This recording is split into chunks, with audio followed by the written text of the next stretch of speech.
అదే వాక్య భాగంలో నుండి 26వ వచనం చదవండి. ఆయన తెల్లవారుచున్నది కనుక నన్ను పోనిమ్మనగా అతడు, నీవు నన్ను ఆశీర్వదించితేనే గాని నిన్ను పోనీయనెను. మళ్ళీ చదువు. ఆయన తెల్లవారుచున్నది గనుక నన్ను పోనీయమనగా అతడు, నీవు నన్ను ఆశీర్వదించితేనే గాని నిన్ను పోనీయనెను.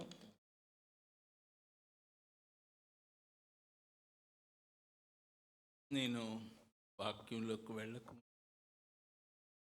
ఆ, కొన్ని కొన్ని దివ్యమైన తలంపులు మీతో చెప్తాను. జాగ్రత్తగా ఫాలో కండి. మీలో కొంతమంది చక్కగా దేవుని వాక్యాన్ని రాసుకుంటూ ఉన్నారు. అందుని బట్టి ప్రభువుని స్తుతిస్తూ ఉన్నాను. ఒక చిన్న మాట, బేస్ తగ్గించి ఒక చిన్న మాట చెప్తాను, రాసుకోండి. Do not carry forward.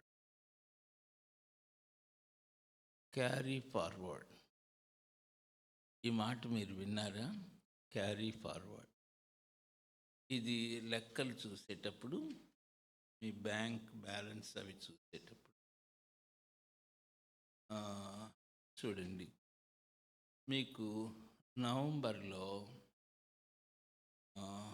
ఒక ఒక 50,000 రూపాయలు ఇన్కమ్ వచ్చిందనుకో, 30,000 రూపాయలు ఖర్చు అయిందనుకోండి, ఎంత బ్యాలెన్స్ మిగిలింది?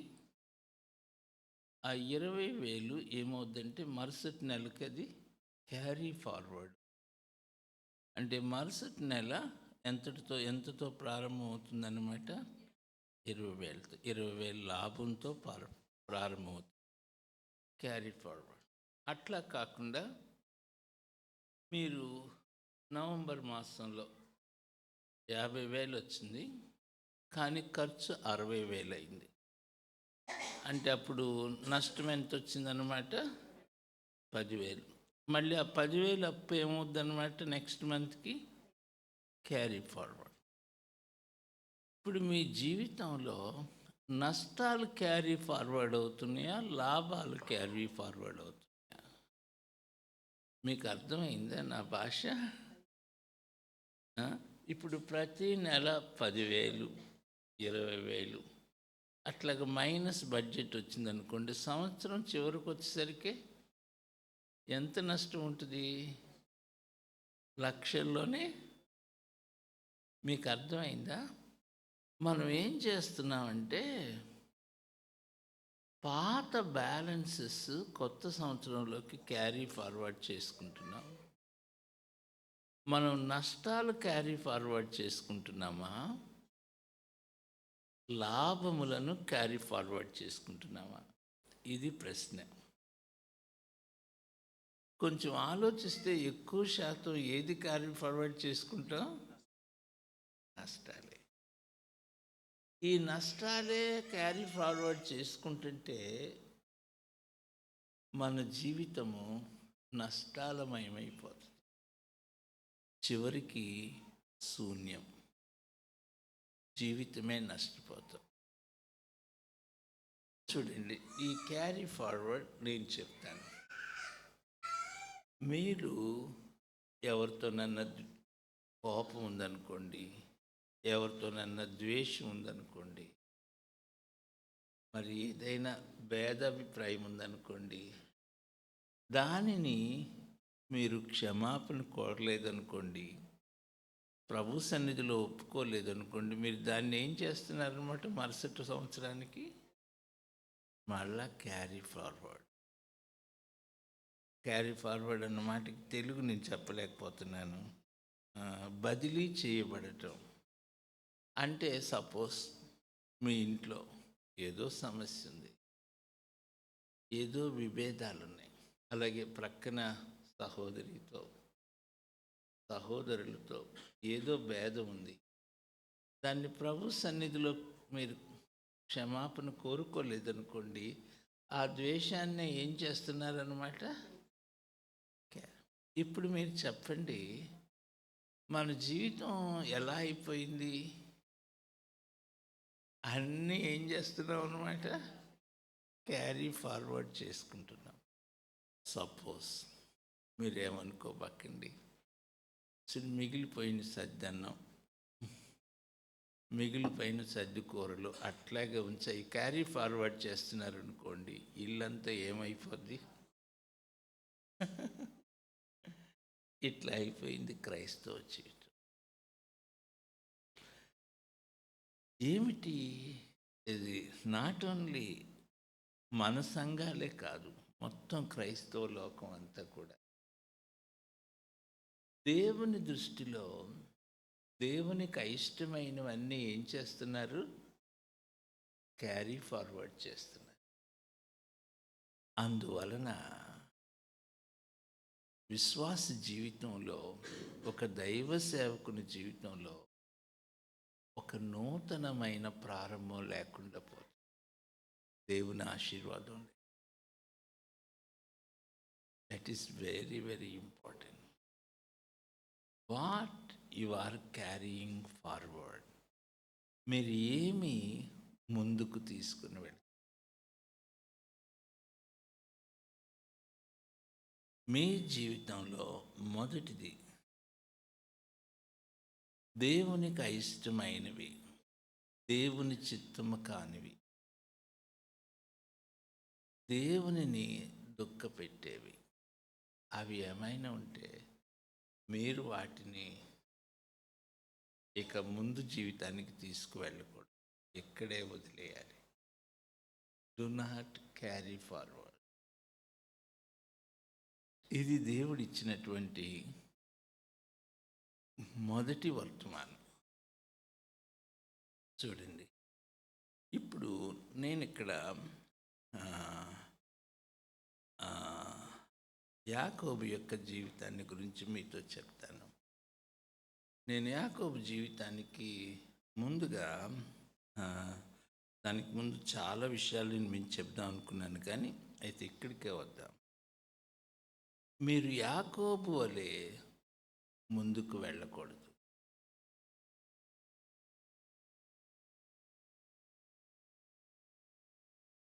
యాకోబు వలె మీరు 26లో ప్రవేశించకూడదు. మీరు 26లో ఎట్లా ప్రవేశించాలంటే ఇశ్రాయేలు వలె ప్రవేశించాలి. దేవునికి స్తోత్రం చెప్పండి, హల్లెలూయా. ఇది నా మెయిన్ వర్తమానం. మీరు యాకోబులాగా నూతన సంవత్సరంలో ప్రవేశించకూడదు.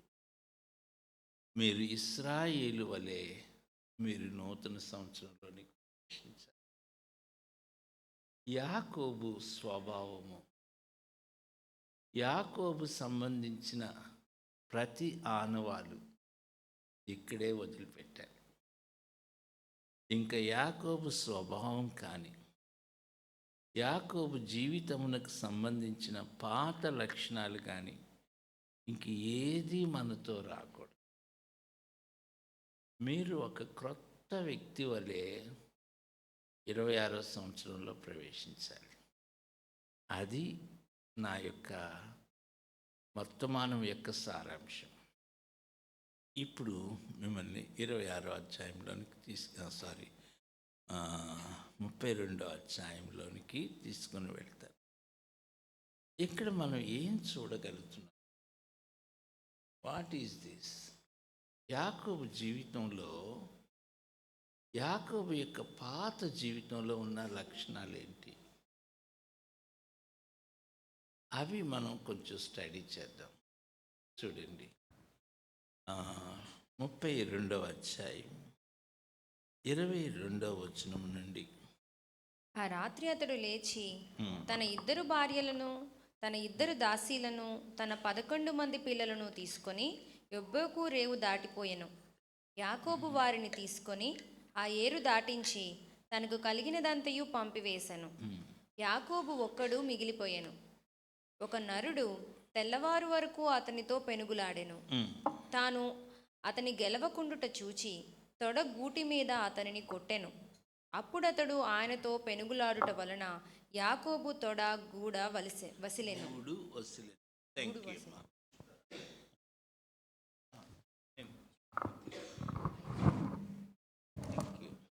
థ్యాంక్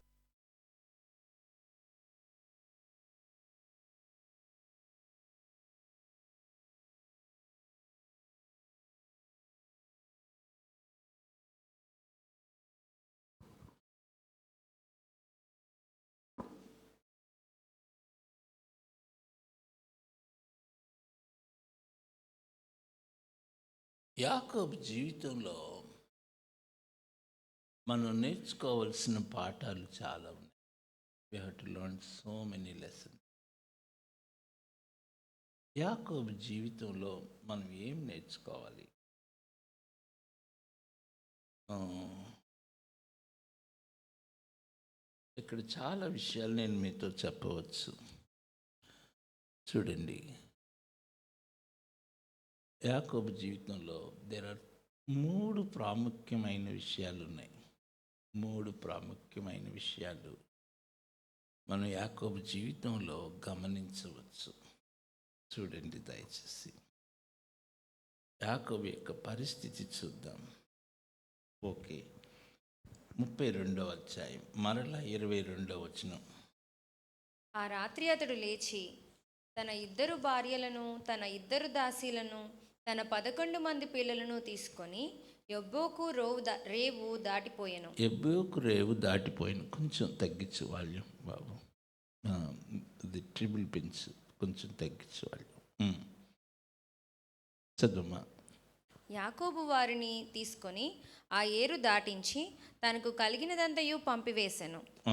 యాకోబు ఒక్కడు మిగిలిపోయెను. చూడండి, మొదటిది యాకోబు జీవితంలో మనం గమనించవలసింది, యాకోబు జీవితంలో ఒక భయంకరమైన విషయం ఏంటంటే యాకోబు శరీర సంబంధమైన వ్యక్తి. అది మొదటిది. యాకోబు శరీర సంబంధముగానే ఆలోచిస్తూ ఉన్నాడు, శరీర సంబంధిగానే జీవిస్తూ ఉన్నాడు. దేవుని ప్రత్యక్షతను పొందాడు, దేవుని వాగ్దానం పొందాడు. కానీ ఏ విధంగా జీవిస్తూ ఉన్నాడు అంటే శరీర సంబంధిగానే జీవిస్తున్నాడు. హీఈస్ ఎ కార్నల్ మ్యాన్, శరీర సంబంధమైన వ్యక్తి. చూడండి, చెప్తాను. 28వ అధ్యాయం చూడండి, ఆదికాండం 28వ అధ్యాయం. 28వ అధ్యాయంలో దేవాతి దేవుడు, పరిశుద్ధుడైన దేవుడు యాకోబుని దర్శించాడు, యాకోబుని ఆశీర్వదించాడు. అక్కడ యాకోబుతో వాగ్దానం చేశాడు కదా. ఇది 28వ అధ్యాయం. యాకోబు దేవునిని కలుసుకున్నటువంటి సందర్భం. అయితే ఏం జరిగింది? యాకోబు ప్రార్థన చేస్తున్నాడు. మీరు గమనించండి, యాకోబు ప్రార్థనలు 3 ప్రార్థనలుగా చెబుతాను. ఇది మొదటి ప్రార్థన. ఇది బేతేలు ప్రార్థన, బేతేలులో చేసిన ప్రార్థన. 28వ అధ్యాయం చూడండి. 28వ అధ్యాయము 17వ వచనం నుండి చదువుదాం. 28, 17. భయపడి ఈ స్థలము ఎంతో భయంకరము, ఈ స్థలము ఎంతో భయంకరము, ఇది దేవుని మందిరమే కాని వేరొకటి కాదు, ఇది దేవుని మందిరమే కాని వేరొకటి కాదు, పరలోకపు గవిని ఇదే అని అనుకొనెను. తెల్లవారునప్పుడు యాకోబు లేచి తాను తలగడగా చేసుకున్న రాయి తీసి దానిని స్తంభముగా నిలిపి దాని కొన మీద నూనె పోసెను. దాని కొన మీద నూనె పోసాడు. మరియు అతడు ఆ స్థలమునకు బేతేలు అని పేరు పెట్టెను. ఆ స్థలమునకు ఏమని పేరు పెట్టాడు? బేతేలు అని పేరు పెట్టెను. అని పేరు పెట్టాడు. అయితే మొదట ఆ ఊరి పేరు లూజు. అప్పుడు యాకోబు, నేను తిరిగి నా తండ్రి ఇంటికి క్షేమముగా వచ్చినట్లు దేవుడు నాకు తోడైయుండి నేను వెలుచున్న ఈ మార్గములో నన్ను కాపాడి తినుటకు ఆహారమును ధరించుకొనుటకు వస్త్రములను నాకు దయచేసిన ఎడల యెహోవా నాకు తోడైయుండును. యెహోవా నాకు తోడైయుండు తోడైయుండును కాదు, దేవుడైయుండును. దేవుడైయుండును. లేకపోతే మళ్ళీ చదవమ్మా. ఆ తిను నాకు నేను వెళ్ళుచున్న మార్గంలో క్షేమముగా వచ్చినట్లు దేవుడు నాకు తోడైయుండి నేను వెళ్ళుచున్న ఈ మార్గంలో నన్ను కాపాడి తినుటకు ఆహారమును ధరించుకొనుటకు వస్త్రములను నాకు దయచేసిన ఎడల యెహోవా నాకు దేవుడైయుండును. లేకపోతే ఏంటి ప్రార్థన? ఇదేమైనా న్యాయమేనా? ఈ ప్రార్థన ఏంటో తెలుసా? Conditional prayer. దేవునికి ఏం పెడుతున్నాడు యాకోబు? మీరు ఎప్పుడైనా చేశారు ఈ ప్రార్థన? డెఫినెట్గా చేసే ఉంటారు. మన ప్రార్థనలు ఎట్లా ఉంటాయి అంటే, ప్రభువా మీకు వందనాలు, మా అమ్మాయికి మంచి పెళ్లి చేస్తే మరి సహోదరుడు సత్యం చాలా బాధపడుతున్నాడయ్యా, చర్చికి 4 ఫ్యాన్లు ఇస్తాను. ఎప్పుడు మరి మంచి ఆఫర్ ప్రభు, ఆలోచించుకోండి. మీకు ఫ్యాన్లు కావాలంటే మా అమ్మాయికి మంచి వివాహం చేయాలి అంటే దేవునికి ఏం పెట్టామన్నమాట? ప్రభువా మరి ఆలోచించుకోండి నాయన, మరి స్థలం కొనాలని అనుకుంటున్నారు, నేను ఒక 5 లక్షలు ఇస్తాను. అయితే కండిషన్ ఏంటంటే మా అబ్బాయికి ఉద్యోగం రావాలి. ఉద్యోగం వస్తే అప్పుడు అంటే దేవునికి ఏం పెడుతున్నాం అన్నమాట. ఈ బేతేలు ప్రార్థన ఎలాంటిదంటే 3 పాటలు రాసుకోండి. మొదటిది కండిషనల్ ప్రేయర్, అంటే దేవునికి షరతులు పెట్టే ప్రార్థన. 2 స్వార్థపూరితమైన ప్రార్థన, సెల్ఫిష్ ప్రేయర్. నేను నా అవసరతలు అంతే. ఈ ప్రార్థనలో దేవునికి మహిమ లేదు. దెన్ 3 ఈ ప్రార్థన ఎలాంటిదంటే శరీర సంబంధమైన ప్రార్థన, కార్నల్ ప్రేయర్.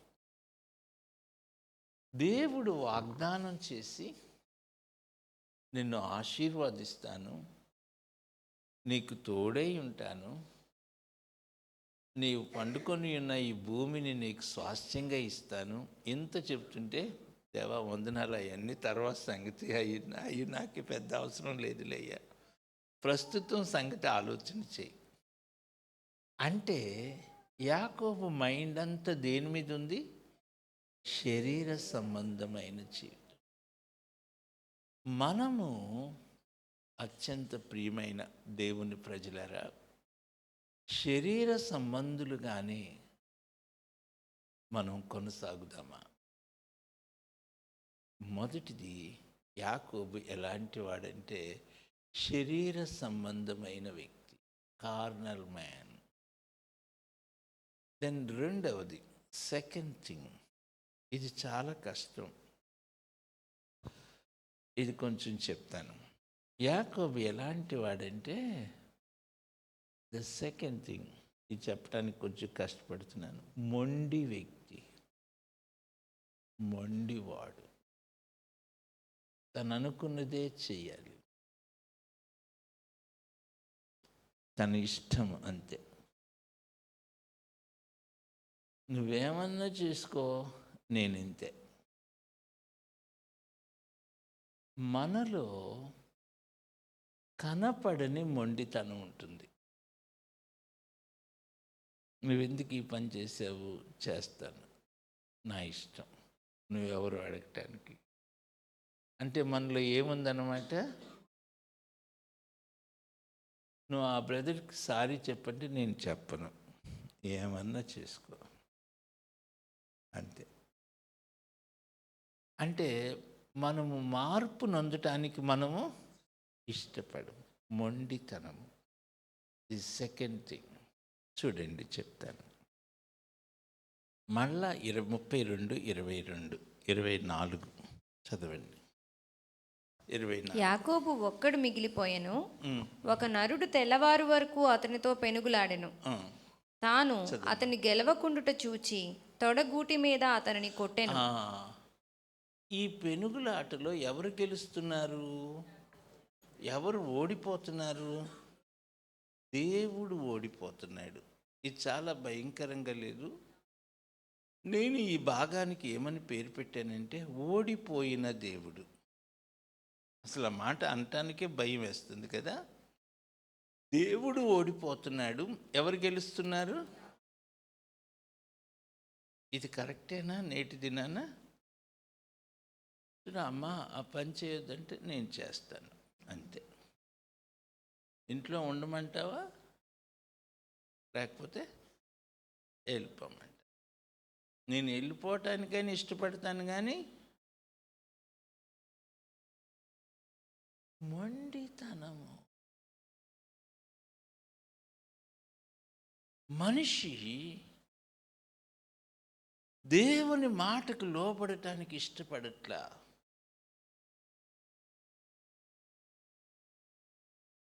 ఇది రెండవ లక్షణం. ఇశ్రాయేలీలు భయంకరమైన మొండివారు. శిక్షకు వాళ్ళు ఉల్లిస్తున్నారు, కానీ మార్చుకోవటానికి మాత్రం ఇష్టపడట్లేదు. హోషేయ గ్రంథం చూడండి, 4వ అధ్యాయం 16వ వచనం. హోషేయ గ్రంథం 4వ అధ్యాయం 16వ వచనం.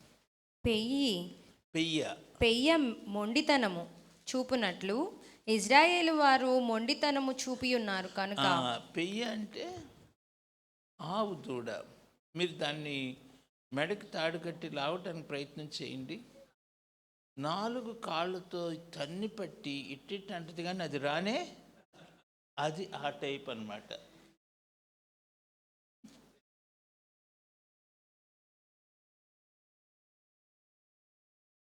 ఇంకోటి చెప్పనా? యెషయా గ్రంథం 48వ అధ్యాయం 4వ వచనం. నీవు మూర్ఖుడవనియు నీవు మూర్ఖుడవనియు నీ మెడ ఇనుప నరమనియు. మెడ ఏంటంట? ఇనుప నరమనియు. ఇనుప నరం అంట. ఇది స్పెషల్గా విశాఖపట్నంలో చేసిన స్టీల్ ఫ్యాక్టరీలో చేసిన నరం అన్నమాట ఇది. నుదురు ఇత్తడిదనియు నేను ఎరిగియుండి. రెండవది, యాకోబు జీవితంలో భయంకరమైన మొండితనం. దేవుడు ఓడిపోతున్నాడు, కానీ యాకోబు మాత్రం. నేను చెప్పిన ఒక అమ్మ చాలా భారంగా ప్రార్థన చేస్తుందంట, చాలా కన్నీటితో ప్రార్థన చేస్తున్నారట.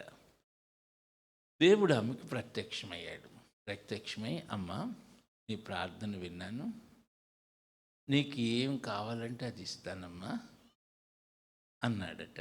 అప్పుడు ఆమెనిందంటే, ప్రభువా మీకు వందనాలయ్యా, ఎంతకాలానికి నా ప్రార్థన విన్నారయ్యా, మీకు స్తోత్రం అయ్యా అని చెప్తుందంటే. అప్పుడు దేవుడు అన్నాడంటే, అమ్మా మరైతే నువ్వు ఒక పని చేయాలి, అది చేస్తావా అన్నాడట. అట్లాగే అయ్యా నేను చేస్తాను. ఏం లేదమ్మా, మీ ఇంటి వెనకాల ఉన్న అక్క దగ్గరికి వెళ్ళి క్షమాపణ అడిగి సమాధాన పడమ్మా అన్నాడు. అంటే ఆమంటుందంట, నరకానికన్నా వెళ్తా కానీ ఆ అమ్మాయితో ఏమిటిది? మొండితనం. నేను కొంచెం దుఃఖంతో చెప్పిన కొన్ని పర్యాయాలు సొంత అన్నదమ్ములతో కూడా నేను బతికుండగా వాడితో మాట్లాడినే, నా ప్రాణం ఉండగా వాడి ఇంట్లో వాడి గడప తొక్కను. నా ప్రాణం ఉండగా వాడి కూతురు పెళ్లి చేసుకొని, కొడుకు పెళ్లి చేసుకొని, నేను మాత్రం. ఇది యాకోబు యొక్క రెండవ లక్షణం, నాట్ విల్లింగ్ టు చేంజ్. మార్చుకోవటానికి ఇష్టపడట్లా. దెన్ మూడవది, యాకోబు యొక్క జీవితం ఎలాంటిదంటే చెప్తాను. సొంత జ్ఞానం మీద ఆధారపడే జీవితం, దేవుని మీద ఆధారపడే జీవితం లేదు. అది మూడవది. నేను యాకోబు యొక్క 3 ప్రార్థనలు అని చెప్పాను కదా. మొదటి ప్రార్థన బేతేలు ప్రార్థన, ఇప్పుడు 28వ అధ్యాయంలో చదివాం. రెండవ ప్రార్థన చెప్తాను, 32వ అధ్యాయం చూడండి. 32వ అధ్యాయం మొదటి వచనం నుండి. యాకోబు తన త్రోవను వెలుచుండగా దేవదూతలు అతన్ని ఎదుర్కొనిరి. చదమ్మా. యాకోబు వారిని చూచి ఇది దేవుని సేన అని చెప్పి ఆ చోటికి మహానాయుము అని పేరు పెట్టెను. యాకోబు ఏదోము దేశమున అనగా, మళ్ళీ చదువుమా. యాకోబు ఏదోము దేశమున, మళ్ళీ మొదటి వచనం. యాకోబు తన త్రోవను వెలుచుండగా, యాకోబు తన త్రోవను వెళ్ళుచుండగా, తన మార్గంలోనే వెళుతున్నాడు. దేవదూతలు అతన్ని ఎదుర్కొనిరి. ఎవరు ఎదుర్కొన్నారు? దేవుని దూతలు ఎదుర్కొన్నారు. బాగుంది ఇక్కడ వరకు. యాకోబు వారిని చూచి, యాకోబు వారిని చూచి ఇది దేవుని సేన ఏమని పేరు పెడుతున్నాడు? దేవుని సేన, దేవుని సేన అని పేరు పెడుతున్నాడు. ఏం చూశాడు? దేవదూతలను చూశాడు. ఏమన్నాడు? ఆ చోటికి దేవుని సేన అన్నాడు. పేరేం పేరు పెట్టాడు? మహానయుము అని. మహానయం అంటే అర్థం ఏమిటి? 2 సేనలు. కింద చూడండి, 2 సేనలు. ఏమనుంది? 2 సేనలు. తాను ఎన్ని సేనలు చూశాడు? ఇది దేవుని సేన. ఒక్క సేనను చూశాడా? 2 సేనలు చూశాడా? మరి పేరేం పేరు పెట్టాడు? 2 సేనలు అని. ఎట్లా పెట్టాడు? మీకు అర్థమైందా? ఈ వాక్యాన్ని ఎట్లా ధ్యానం చేయాలో చెప్తున్నా. చూసింది ఎన్ని సేనలు? పేరేం పేరు పెట్టాడు? మహానయం. మహానయం అంటే అర్థం ఏంటి? 2 సేనలను ఎందుకు పేరు పెట్టాడు చెప్తాను, వినండి. మరి ఒక చిన్న ఎగ్జాంపుల్ చెప్తాను. ఒక సహోదరుడు కంటి డాక్టర్ గారి దగ్గరికి వెళ్ళాడంట. కంటి డాక్టర్ గారు తమాషాగా మాట్లాడతాడు. కొంచెం అందరికీ బాగా పరిచయమైన వ్యక్తి. కంటి డాక్టర్ గారు అడిగాడంట, అరే ఎందుకురా వచ్చింది అన్నాడంట. సార్ నాకు ప్రాబ్లం ఉంది సార్ అన్నాడంట. ఏమిట్రా నీ ప్రాబ్లం అన్నాడు. ఏం లేదు సార్, ఒక్క మనిషి ఇద్దరుగా కనపడుతున్నారు సార్ అన్నాడంట. అంటే డాక్టర్ గారు చూసి అన్నారంట, ఈ మాత్రానికి ముగ్గురుగా ఎందుకు వచ్చారా మీరు అన్నాడంట.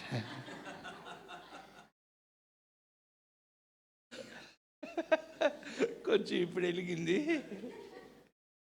వీడికి ఒక్కరిద్దరు కనపడుతుంటే డాక్టర్ గారికి, మరి మీకు ఇప్పుడు నేను ఎంతమందిలా కనిపిస్తున్నానంటారు చూడండి. మరి యాకోబుకి ఇద్దరుగా కనపడటానికి కారణం ఏంటి చెప్తాను చూడండి. యాకోబుకి నిజంగా 2 సేనలు కనపడుతున్నాయి. ఒకటేమో మైండ్లో ఉన్న సేన, ఒకటి కనపడుతున్న సేన. కనపడుతున్న సేన ఎవరు? దేవుని దూతలు. మైండ్లో ఉన్న సేన ఎవరు? అన్నయ్య సేన, ఆడు పెద్దోడు. మీకు అర్థమైందా? మైండ్లో ఒక సేన ఉంది, కనపడుతున్న సేన ఒకటి. ఇప్పుడు మీకు అర్థమైందా? కొంచెం జాగ్రత్తగా చదువుమా 2వ వచనం నుండి. యాకోబు ఏదోము దేశమున అనగా సేయూరు దేశమునున్న తన సహోదరుడైన ఏసావు నొద్దకు దూతలను తనకు ముందుగా పంపి, మీరు నా ప్రభువైన ఏసావుతో, ఇంతవరకు నేను లాబాను నొద్ద నివసించి ఉంటిని. నాకు పశువులు, గాడిదల మందలు, దాసదాసి జనమును కలరు. నీ కటాక్షము నా యందు కలుగునట్లుగా నా ప్రభువునకిది తెలియజేయ నంపితినని నీ సేవకుడైన యాకోబు అనెనని చెప్పుడని వారితో ఆజ్ఞాపించెను. ఆ దూతలు యాకోబు నొద్దకు తిరిగి వచ్చి, మేము నీ సహోదరుడైన ఏసావు నొద్దకు వెళ్ళితిమి. అతడు 400 మందితో నిన్ను ఎదుర్కొన వచ్చుచున్నాడని చెప్పగా. ఎంతమందితో వస్తున్నాడు? 400 మందితో. అమ్మాయ్య, ఇప్పుడు మీకు అర్థమైందా? ఈ 4వ వచనంలో ఒక సేన, మొదటి వచనంలో 2 సేనలు. 2 సేనల మధ్యన ఇరుక్కుపోయిన యాకోబు. అట్లా రాసుకోవచ్చు ఈ వాక్య భాగం. మీరందరూ జాగ్రత్తగా వింటున్నారు కదా. ఇప్పుడు నా వైపు చూడండి. దేవుని సేనలు కాపాడుతారన్న విశ్వాసం ఎక్కువ ఉందా యాకోబుకి? అన్నయ్య చంపేస్తాడేమోనన్న భయం ఎక్కువగా ఉందా? ఆ, ఓ, ఇప్పుడు మీరు హాస్పిటల్కి వెళ్ళారు. డాక్టర్ గారు అన్నారు, కొంచెం రిపోర్ట్లన్నీ ఇబ్బందిగా ఉన్నాయమ్మా, కొద్దిగా కష్టం అన్నాడు. ఈలోపు పాస్టర్ గారు వచ్చారు. అమ్మ ఏం పర్వాలేదు, దేవుడు అంతా స్వస్థపరుస్తాడు అన్నారు. మీరు డాక్టర్ గారి మాట నమ్ముతారా, పాస్టర్ గారి మాట నమ్ముతారా? కొంచెం మనం విశ్వాసులు అందామా, అవిశ్వాసులు అందామా? ఎంత చక్కగా చెప్పారు చూడండి. విశ్వాసులు మనబడే, అవిశ్వాసులు. యాకోబు పరిస్థితి ఇది. దేవదూతలు కనపడుతున్నా, దేవదూతలు ఎందుకు కనిపిస్తున్నారు, వాళ్ళు ఎందుకు వచ్చారు? యాకోబుని కాపాడటానికి. అయితే దేవుని కాపాడుతాడన్న విశ్వాసం జీరో. అన్నయ్య చంపేస్తాడన్న భయం. ఇప్పుడు జాగ్రత్తగా వినండి. యాకోబు మాస్టర్ ప్లాన్. యాకోబు అంటే అర్థం ఏమిటి? అసలు యాక్చువల్గా నేను యాకోబు గురించి చెప్పాలని కాదు, నా వర్తమానం వేరు. నా వర్తమానానికి ఇది బిల్డప్ చేసుకుంటూ వస్తున్నాను. యాకోబు అంటే అర్థం ఏంటి? అది ఎల్కేజీ అర్థం ఎంత. యాకోబు అంటే అర్థం ఏంటో చెప్పిన, ఎత్తుకు పై ఎత్తేసేవాడు, అది అర్థం. యాకోబు అంటే ఇంకొక అర్థం చెప్పిన, సప్లాంటర్ అంటే అర్థం ఏంటంటే స్కీమర్ అని అర్థం. స్కీమర్ అంటే స్కీములు వేసేవాడు. అంటే ముందు అసలు ఐడియాలు వేస్తాడనమాట. వాడిని ఎట్లాగా మోసం చేయాలి, వీడిని ఎట్లాగా మోసం చేసి వాడి దగ్గర డబ్బులు కొట్టేయాలి. స్కీమర్, ఎత్తుకు పై ఎత్తేసేవాడు. ఇప్పుడు ఏం చేశాడు? అందరు జాగ్రత్తగానండి. ఇది యాకోబు మైండ్ అంతా ఇక్కడ కనపడతా ఉంది. చూడండి, తన యొద్దనున్న మనుషులందరినీ 2 భాగాలుగా చేస్తాడు. మొదటి భాగం దాసులు, దాసీలు. వాళ్ళకి కానుకలు ఇచ్చాడు. మీరేం చేయాలంటే ముందుగా వెళ్ళాలి. అక్కడ అన్నయ్య చూడండి, అంత దూరంలో ఎక్కడ ఎనికేపాడు సెంటర్లో కనపడంగానే ఇక్కడి నుంచే సాగిలిపడి దండం పెట్టుకుంటా వెళ్ళాలి. అందరూ దండం పెట్టుకుంటూ వెళ్ళాలి. ఎవరి దగ్గరికి? అన్నయ్య దగ్గరికి. ఎవరా మీరు? ఇవన్నీ ఏంటంటే నీ సేవకుడైన యాకోబు కానుక పంపిస్తున్నాడు అని చెప్పాలి. అట్లాగా 3 బ్యాచెస్ చేశాడు. అన్నయ్య కూల్ అయ్యాడంటే వాళ్ళని బతికిస్తాడు, లేకపోతే వాళ్ళని చంపేస్తాడు. అప్పుడు లాస్ట్లో ఎవరున్నారు? వెనక నుంచి వెనక పారిపోవచ్చు. అది ఐడియా. మీకు అర్థమైందా? మామూలు బ్రెయిన్ కాదు అసలు యాకోబుది. చదవమ్మ 4వ వచనం నుండి. మీరు నా ప్రభువైన ఏశావుతో ఇంతవరకు కొంచెం నేను ముందు చదవమ్మా. యాకోబు ఏదోము దేశమున అనగా 3వ వచనం నుండి. సేయూరు దేశమునున్న తన సహోదరుడైన యోసావునొద్దకు దూతలను తనకు ముందుగా పంపి, మీరు నా ప్రభువైన ఏశావుతో ఇంతవరకు 6వ వచనానికి వచ్చాయి. ఆ దూతలు యాకోబునొద్దకు తిరిగి వచ్చి, మేము నీ సహోదరుడైన ఏశావునొద్దకు వెళ్ళితిమి, అతడు 400 మందితో నిన్ను ఎదుర్కొన వచ్చుచున్నాడని చెప్పగా, యాకోబు మిక్కిలి భయపడి తొందరపడి, ఏశావు ఒక గుంపు మీదకి వచ్చి దాన్ని హతము చేసిన ఎడల మిగిలిన గుంపు తప్పించుకొని పోవుననుకొని. ప్లాన్ అంతా ఏంటి? యాకోబు ఒక్కడు మిగిలిపోవడానికి గల కారణం ఏంటి? ముందు ఒక గుంపు పంపించాడు. ఎవరు? దాసులు, దాసీలు. ఎంత సిస్టమేటిక్ పంపించాడు. మీరేం అనుకోరుగా? అనుకుంటారా? ప్రార్థనే ప్లానే. అది ఈ మహానయం ప్రార్థన అన్నమాట. మీకు వినపడిందా? అమ్మ మీరు ప్రే చేస్తూ ఉండండి, నేను ప్లాన్లు వేస్తూ ఉండండి. నేనేం చెప్పబోతున్నాను? మీ సొంత జ్ఞానంతో నూతన సంవత్సరంలో ఎంటర్ అవ్వద్దు.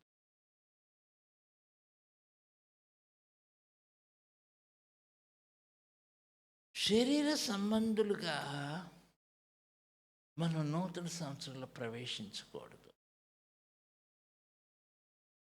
మొండితనముతో దేవుని సన్నిధిలో మనం ప్రవేశించకూడదు. ఆ మార్పు లేని స్థితి నేను మీతో చెప్పనా, ఒక్కొక్కరిలో, మీరు కాదులేండి, వేరే వాళ్ళ సంగతి చెప్తున్నాను. ఎంత మొండితనమో బాబోయ్. రక్షణ పొందామన్న పేరే కానీ భయంకరమైన మొండితనం.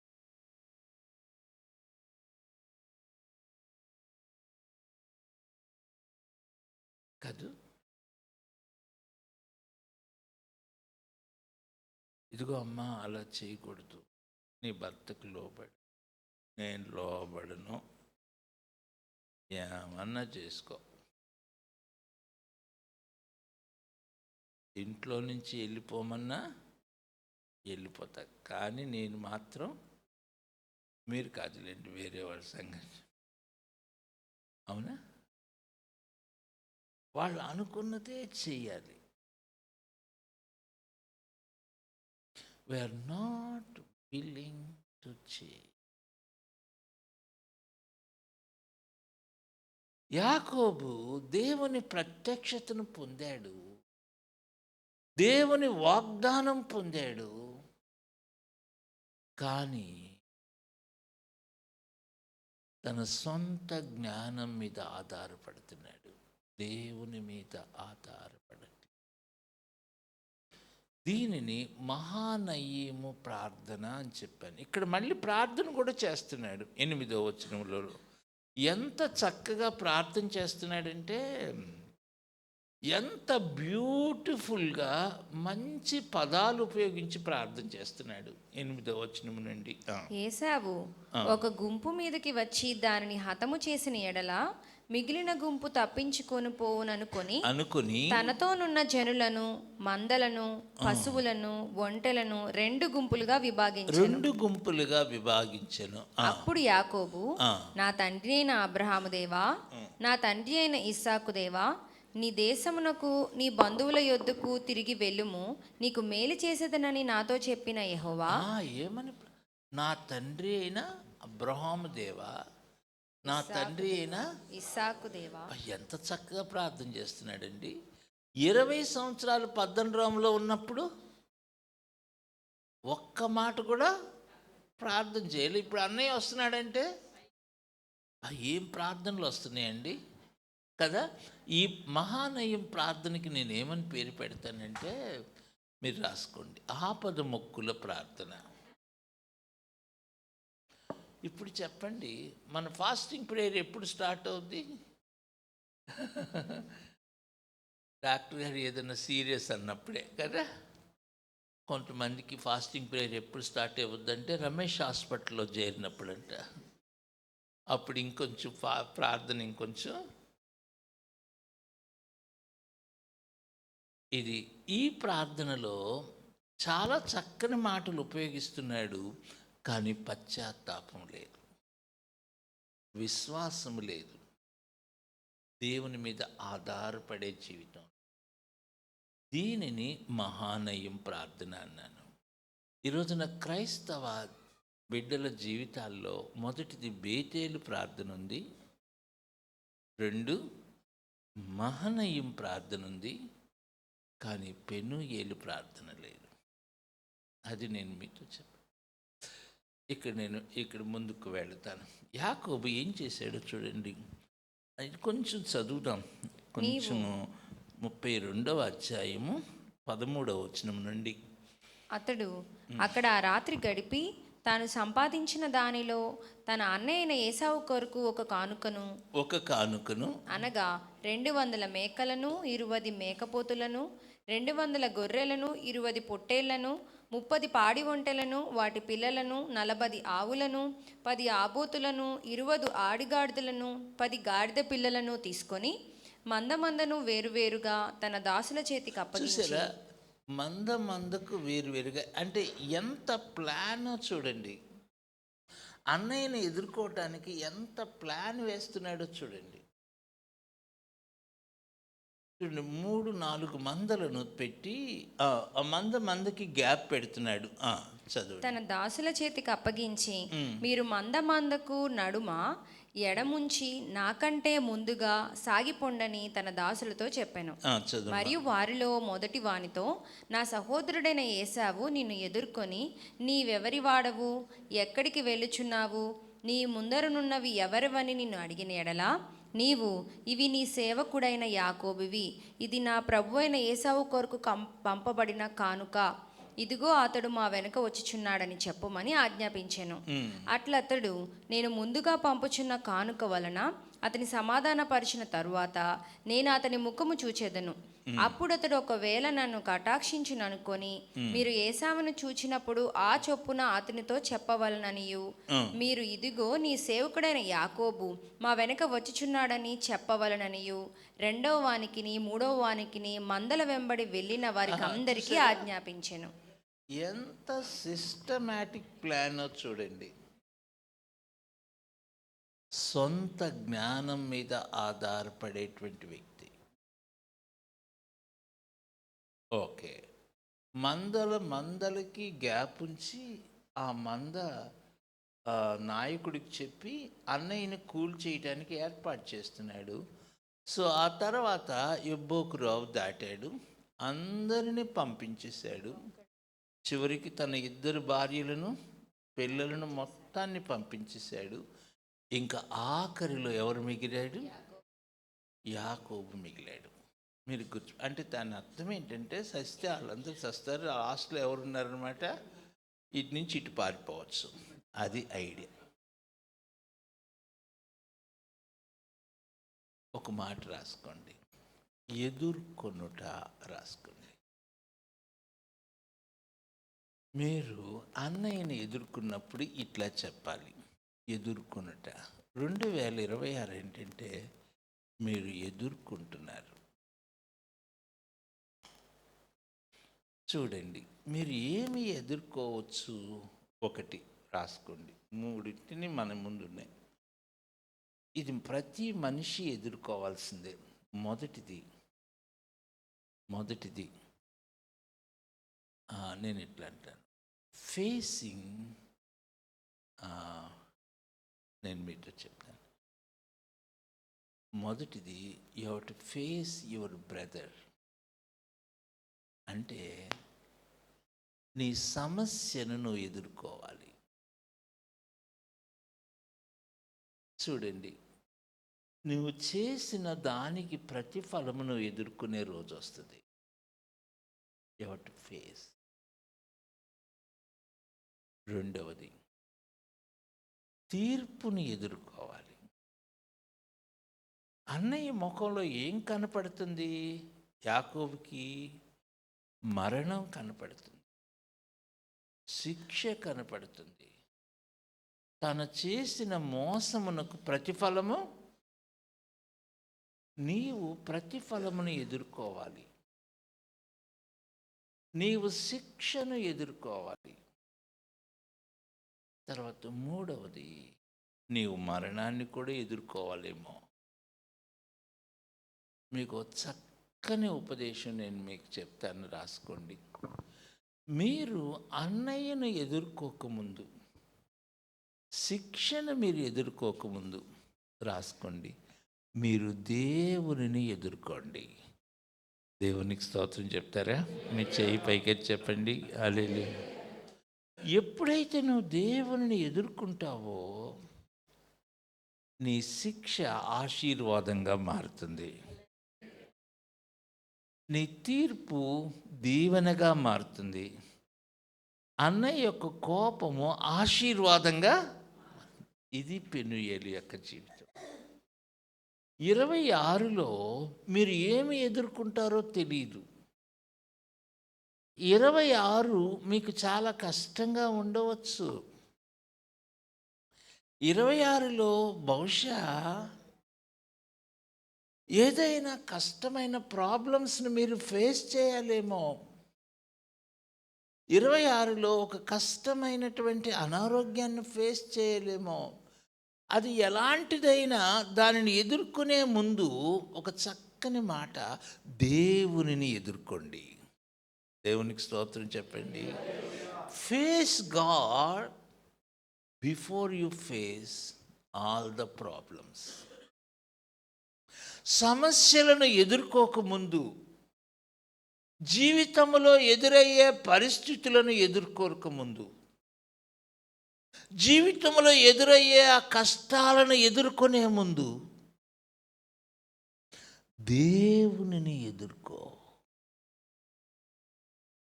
ఇది నా మెయిన్ వర్తమానంలో ముఖ్యమైన అంశము. 2026 మనకు ఉన్నతమైన ఆశీర్వాదకరముగా ఉండాలంటే ఫేస్ గాడ్, దేవునిని ఎదుర్కో.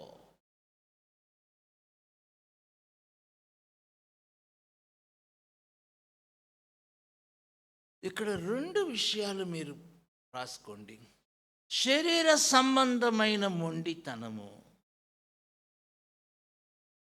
రెండవది ఆత్మీయ పట్టుదల. నేను ఆత్మ సంబంధమైన మొండితనము అనను, ఆత్మ సంబంధమైన పట్టుదల అంటాను. శరీర సంబంధమైన మొండితనముతో నీవు న్యూ ఇయర్లోకి వెళ్ళటానికి వీల్లేదు.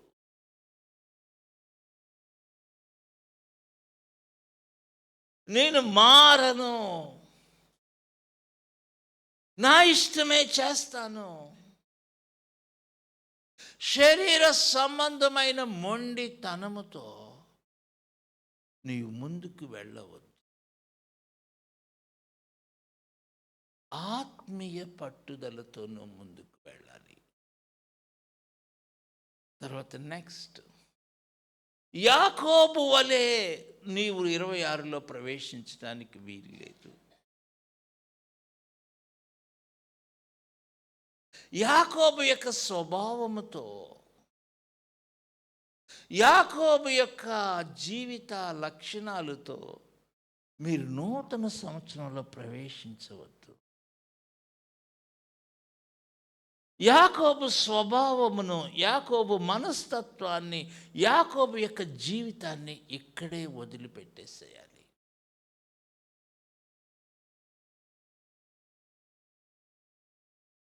మీరు ఇట్లా చెప్పవచ్చు, చాలా కాలమైందండి నేను రక్షణ పొంది, చాలా కాలమైంది నేను బాప్తిసం పొంది, ఎంతో కాలం నుండి దేవుని మందిరంలో పరిచర్య చేస్తున్నానండి, ఎంతో కాలం నుండి ప్రార్థనలో ఉన్నాను, ఎంతో కాలం నుండి నేను దైవ సేవకుని అని మీరు చెప్పవచ్చు. Exactly correct. అయితే నీలో ఇంకా యాకోబు స్వభావం ఉందా? అది బ్రేక్ అయిపోవాలి. ఈ దినాలు ఏంటంటే దేవునితో పెనుగులాడే దినము. దేవుడు నీతో పెనుగులాడుతున్నాడు. ఎందుకో తెలుసా? నీలో ఉన్న ఆ శరీర స్వభావం తీసివేయటానికి. ఇక్కడ నాకు అసలు అర్థమే కావట్లే ఈ వాక్య భాగం. మీకు అర్థమైతే చెప్పండి. ఆ భయంకరమైన రాత్రి, చాలా భయంకరమైన, టెరిబుల్ నైట్, భయంకరమైన చీకటి, అది అరణ్యము, ఎడారి ప్రాంతము, కొంచెం కూడా వెలుతురు ఎక్కడా లేదు. భయంకరమైనటువంటి ఒక ఆజానుబాహుడైన వ్యక్తి, చాలా బలము కలిగిన, శరీర దారుఢ్యం కలిగిన చాలా బలమైన వ్యక్తి, చాలా ఎత్తరి, ఆయన యాకోబుతో పెనుగులాడుతున్నాడు. పెనుగులాడుతుంటే ఎవరు గెలుస్తున్నారు? ఇది ఎట్లా సాధ్యమైంది? ఏ విధంగా యాకోబు గెలవగలుగుతున్నాడు?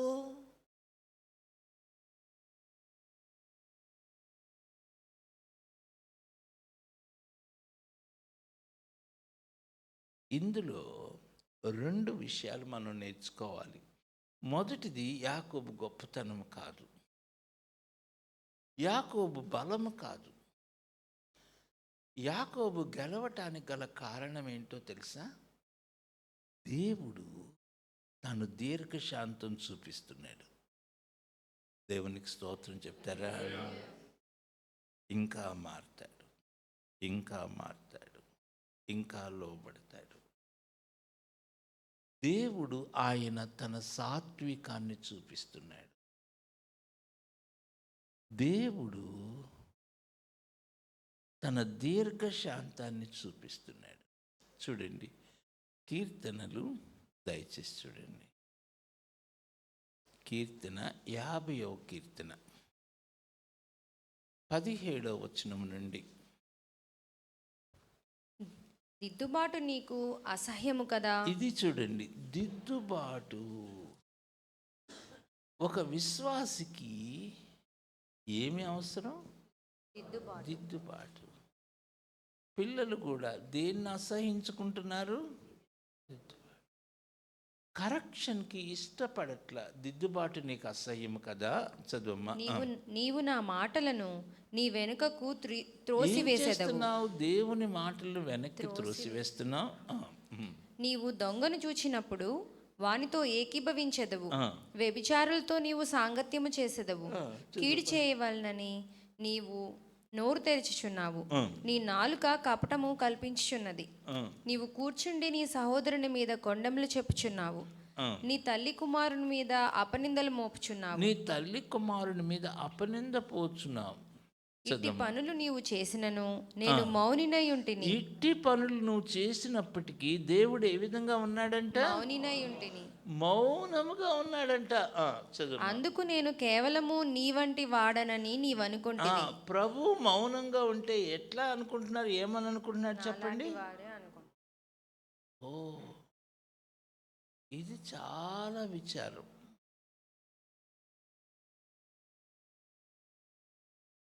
చూడండి, నేను ఇట్లా చెప్తాను. నయోమి మోయాబు ప్రాంతానికి వెళ్ళింది కదా. ఎందుకు వెళ్ళింది? తన సొంత జ్ఞానం వల్ల. వెళ్ళే ముందు ప్రభువుని అడిగేమన్నా వెళ్ళిందా? సరే, వెళ్ళింది. అక్కడ ఏం జరిగింది? తన భర్త కోల్పోయాడు. చూడండి, రూతు గ్రంథము 1వ అధ్యాయము 3వ వచనము. నయోమి పెనిమిటి అయిన ఎలీమెలెకు చనిపోయిన తర్వాత ఆమెయు ఆమె 2 కుమారులను నిలిచియుండిరి. వారు మోయాబు స్త్రీలను పెండ్లి చేసుకొని. మొదటిది నిలిచి ఉన్నారు. తర్వాత ఏం చేశారు? వాళ్ళు మోయాబు స్త్రీలను పెండ్లి చేసుకొని వివాహం చేసుకున్నారు. ఎవరిని అడిగి వివాహం చేసుకున్నారు? సొంత నిర్ణయం. ఓకే. వారు ఇంచుమించు 10 సంవత్సరములు. ఆగమ్మ, ఇంచుమించు ఎన్ని సంవత్సరాలు ఉన్నారు అక్కడ? మీరు ఆ 10 సంవత్సరాల కాలానికి ఇట్లా పేరు పెట్టుకోండి, దేవుని మౌన కాలం.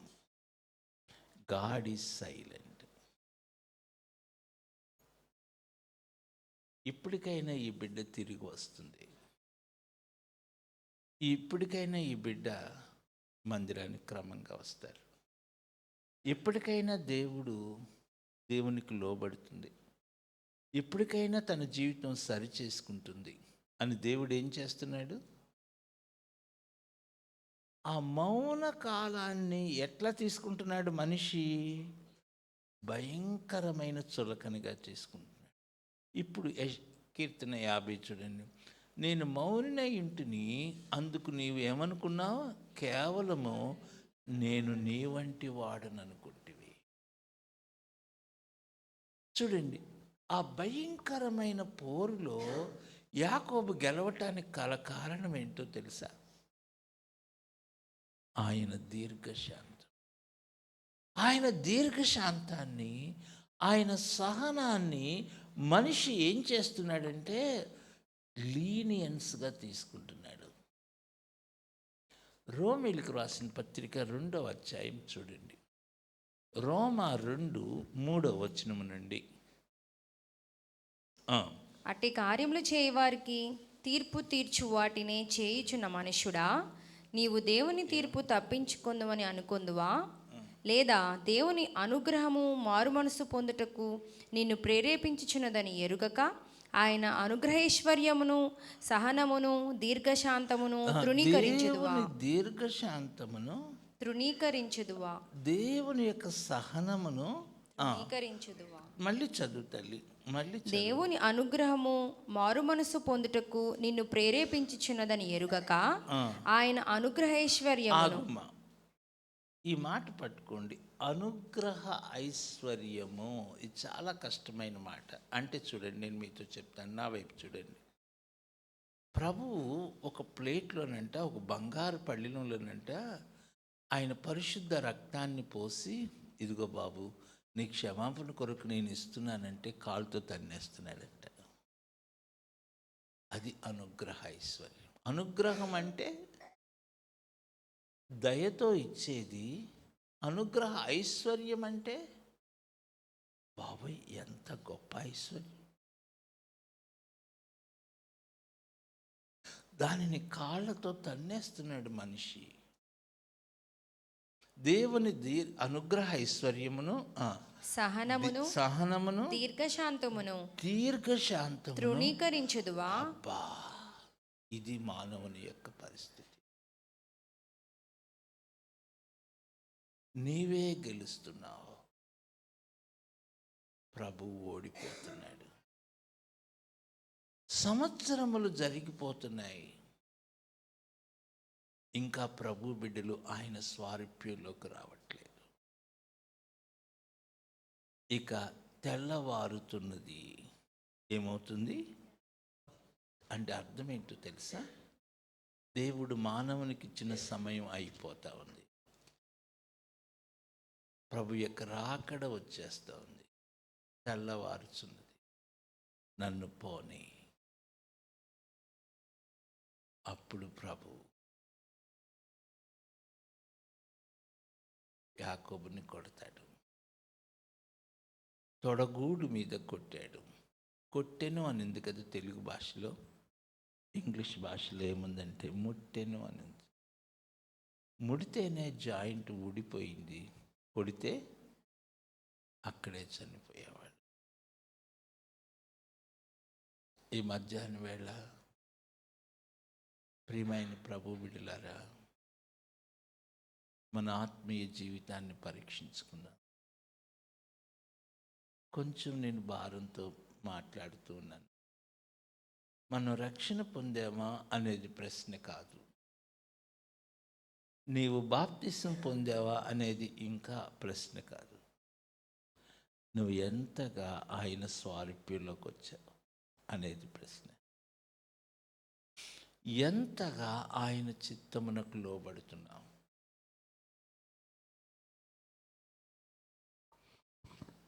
యాకోబు ప్రత్యక్షత పొందాడు, కానీ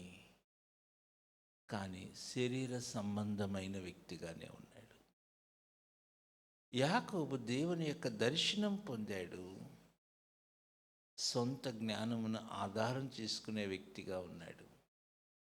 యాకోబు దేవుని యొక్క వాగ్దానం పొందాడు, కానీ స్వచిత్తం మీద ఆధారపడే వ్యక్తిగానే ఉండిపోయాడు.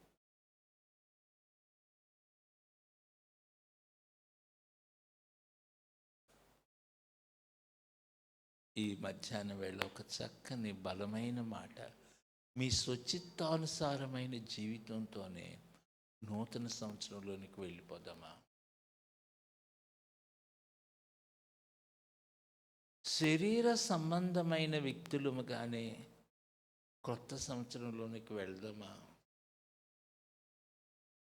పాత జీవితము, పాత పులిపిండితోనే ఆ క్రొత్త సంవత్సరంలోనికి ప్రవేశిద్దామా? ఆ పాత మొండితనంతోనే ప్రభు సన్నిధిలో ఆ నూతన సంవత్సరంలోనికి ప్రవేశిద్దామా?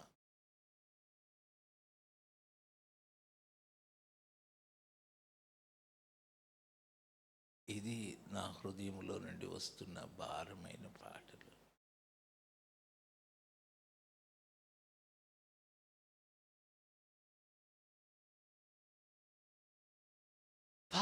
స్వభావముతో, పాత జీవితముతో నీవు దేవుని సన్నిధిలో నూతన సంవత్సరంలో ప్రవేశించకూడదు. నేను ఒక భయంకరమైన కన్నీటితో కూడిన మాట చెప్పిన, ఈ రోజున ప్రభు పిల్లలు తమ యొక్క జీవితంలో ఆత్మీయ అవిధేయతలను తమ జీవితాంతము క్యారీ ఫార్వర్డ్ చేస్తున్నారు, జీవితాంతం మోసుకొనే వస్తున్నారు.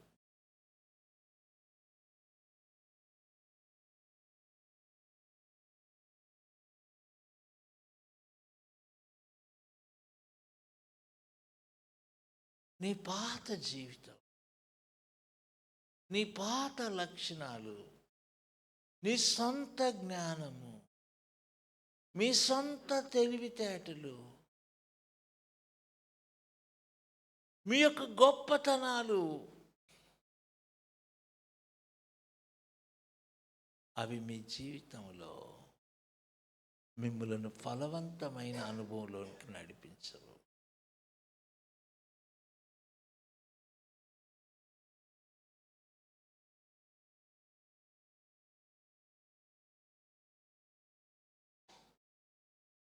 ప్రభు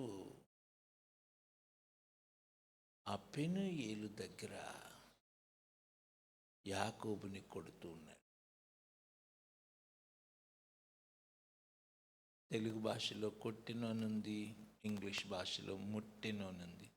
అక్కడ ముట్టాడు, యాకోబు యొక్క జాయింట్ ఊడిపోయి.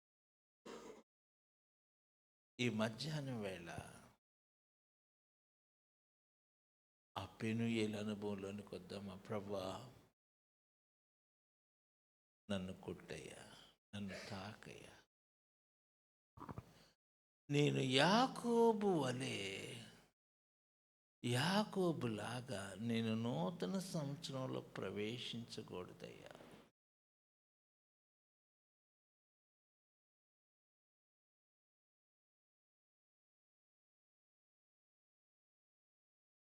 ఇప్పుడు యాకోబు ఏడుస్తూ ఉన్నాడు. యాకోబు now is crying.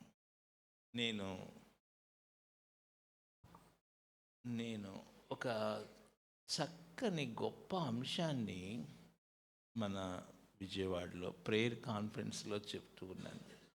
Telangana, Andhra నుంచి వచ్చిన దగ్గర 200+ సేవకులతో చెప్తున్నాను. ట్రాన్స్ఫర్మేషన్, రూపాంతరము. యాకోబు ఇశ్రాయేలుగా రూపాంతరము చెందకపోతే ఉపయోగం లేదు.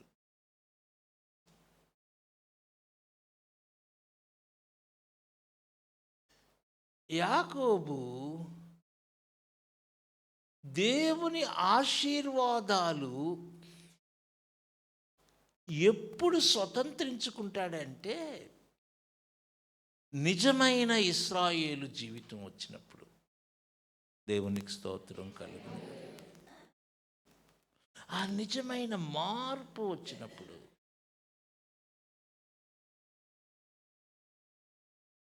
నేను కొంచెం మీకు చెప్పేస్తాను, దయచేసి చూడండి. ఇక్కడ మరల 32వ అధ్యాయం 28వ వచనం చూడండి. అప్పుడు ఆయన, నీవు దేవునితోనూ మనుషులతోనూ పోరాడి గెలిచితివి కనుక ఇక మీదట నీ పేరు ఇజ్రాయేలే గాని ఇస్రాయేలే కాని. ఇక్కడ ఏం జరిగిందంటే, ఇస్రాయేలు అన్న పేరును యాకోబుకి దేవుడిస్తున్నాడు. అయితే ఇక్కడి నుంచి మరొక అనుభవంలోనికి వెళ్ళాలి. ట్రాన్స్ఫర్మేషన్లో there is a final step, చివరి మెట్టు ఉంది. అది 35వ అధ్యాయం. 35వ అధ్యాయము 6వ వచనం చదవండి. యాకోబును అతనితోనున్న జనులందరూ కనానులో లూజుకు అనగా బేతేలునకు వచ్చి 5 చదువమ్మా. వారు ప్రయాణమైపోయినప్పుడు దేవుని భయము వారి చుట్టూన్న పట్టణముల మీద నుండెను గనుక వారు యాకోబు కుమారులను తరమలేదు. ఇప్పుడు 4వ వచనం చదువు. దేవుని బలిపీఠమును అక్కడ కట్టెదనని చెప్పెను. వారు తమ యొద్దనున్న అన్యదేవతలన్నింటినీ తమ చెవులనున్న పోగులను యాకోబునకు అప్పగింపగా యాకోబు షెకేము దగ్గరనున్న మస్తకి వృక్షము క్రింద వాటిని దాచిపెట్టెను. ఇక్కడ దెర్ ఆర్ 3 స్టెప్స్.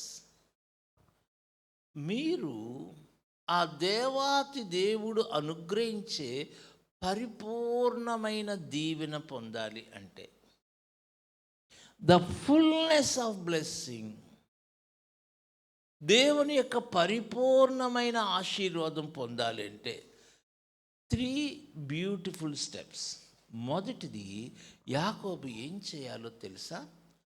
తన యొద్దనున్న అన్య దేవతలన్నిటినీ తీసి పారవేయాలి. అది మొదటిది. 2, తమ వస్త్రములను మార్చుకోవాలి. దెన్ 3, బలిపీఠమును కట్టాలి. This is the 3 principles. చూడండి, వాగ్దానము, ప్రార్థన, బలిపీఠము. ఈ బలిపీఠముతో మీరు క్రొత్త సంవత్సరంలో ప్రవేశించాలి. ఇక్కడ బలిపీఠము కడుతూ ఉన్నాడు యాకోబు. 8వ వచనం చూడమ్మా. రిబ్కా దాది అయిన దెబోరా చనిపోయి బేతేలునకు దిగువనున్న కొంచెం 7వ వచనం చదువు. అతడు తన సహోదరుని ఎదుట నుండి పారిపోయినప్పుడు దేవుడు అక్కడ అతనికి ప్రత్యక్షమాయను కనుక అక్కడ బలిపీఠమును కట్టి బలిపీఠమును కడుతున్నాడు. He is building an altar. అక్కడ బేతేల్ అని పేరు పెడతాడు. ఇప్పుడు 11వ వచనం చూడండి అమ్మా. మరియు దేవుడు, నేను సర్వశక్తి గల దేవుడను. ఇక్కడ గమనించండి, దేవుడు తన్ను తాను ఎంత అద్భుతంగా ప్రత్యక్షపరచుకుంటున్నాడు చూడండి. నేను సర్వశక్తి గల దేవుడను. చదువు. ఫలించి అభివృద్ధి పొందుము. ఒక ప్రత్యేకమైన అనుభవములో, తన జీవితంలో నూతనమైన స్థాయిలోనికి వెళుతున్నాడు.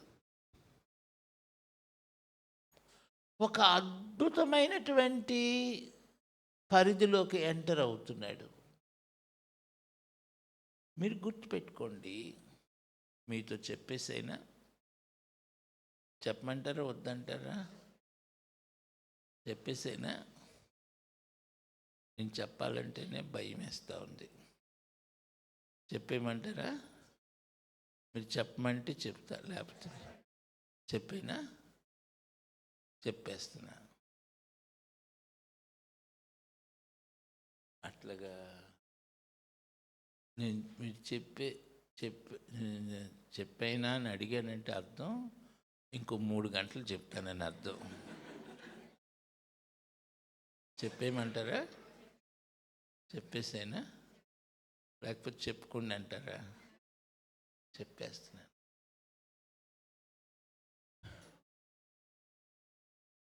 చెప్పాను, సత్యం చాలా తెలియగలవాడు. ఇప్పుడు పీరాన్కి ప్రెసిడెంట్,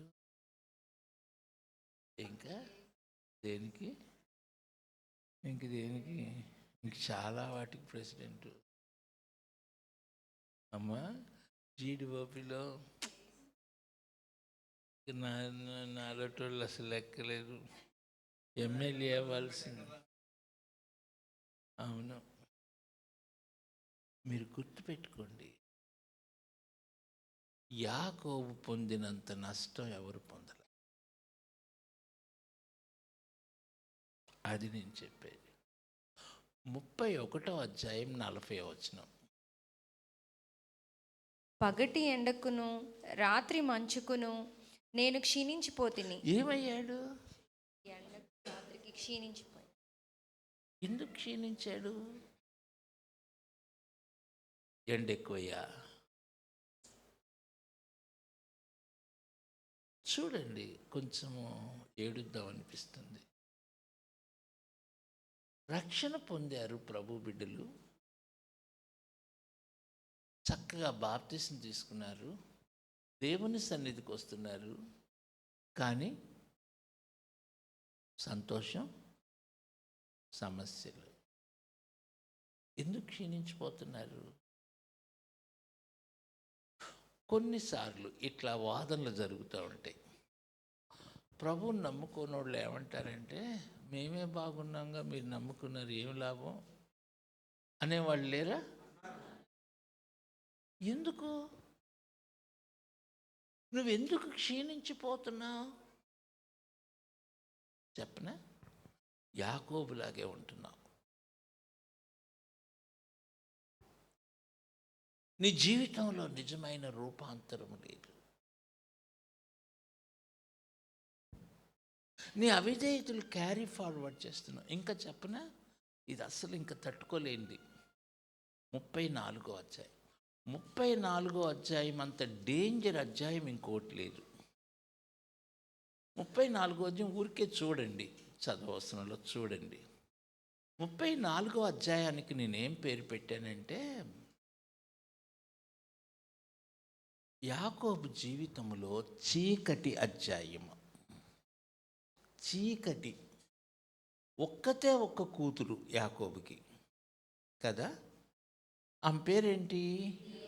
దీన. అమ్మ బాబాయ్, ఇంగ్లీష్లో ఏంటి? డయానా, అంటే ఆ అమ్మగారి పేరు అనమాట. మీకు అర్థమైందా? ఆమె జీవితం సర్వనాశనం అయింది. ఒక్క కూతురు జీవితం ఏమైపోయింది?